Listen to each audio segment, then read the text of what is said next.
Hey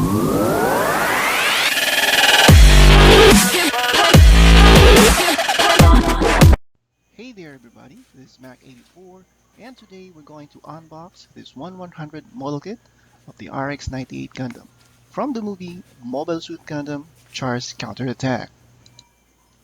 Well, for everyone who have just started building Gundam kits, this model here is in fact a knockoff version or an imitation of the original Bandai model kit, the Master Grade 1100 RX-93 New Gundam version KA as for Katoke Hajime.